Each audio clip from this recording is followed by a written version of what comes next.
নমস্কার বন্ধুরা, আজ রান্না করব ব্রোকলি আর মাছ দিয়ে একটি সাধারণ ঝোল।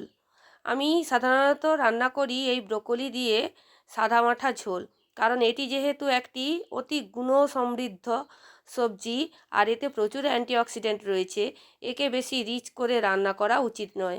যত সিম্পল করে আমরা রান্না করব তত এর গুণাগুণ বজায় থাকবে। চলুন দেখে নিই রান্নাটা।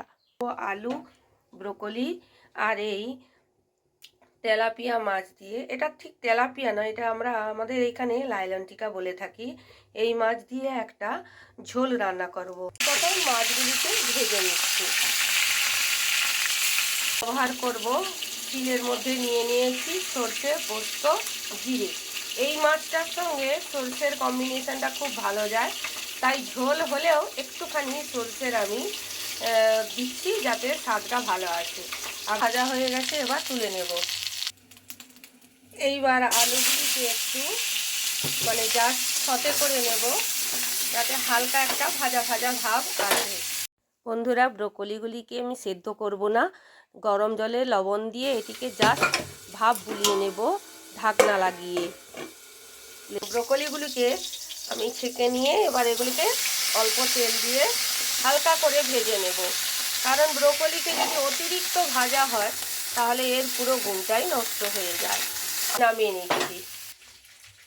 ফোড়নে দিচ্ছি একটা কাঁচা লঙ্কা আর কালো জিরে দিয়ে এই মাছটা খুব ভালো লাগে।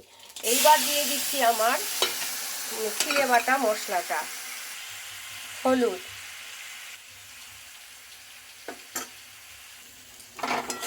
একটি টমেটো দিয়েছি। এইবারে দিয়ে এটিকে আমাদেরকে ভালো করে কষে নিতে হবে। তো বন্ধুরা, আপনারা ভাববেন যে হঠাৎ করে লাল লাল এগুলো কি এলো।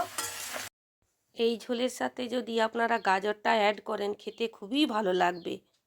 দিয়ে দিচ্ছি পরিমাণ মতো লবণ আর জল, যে যতটা ঝোল খাবেন তেমন জল দিয়ে ঢাকনা দিয়ে দেব। দিয়েছি, জাস্ট একটু ফুটিয়ে নিয়ে গ্যাসটিকে বন্ধ করে ঢাকা দিয়ে স্টে টাইমে দিয়ে দেব।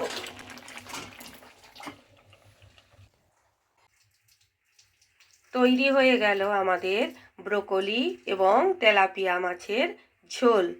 এই ঝোলটি আপনারা রান্না করে খেয়ে দেখবেন, অবশ্যই ভালো লাগবে বন্ধুরা।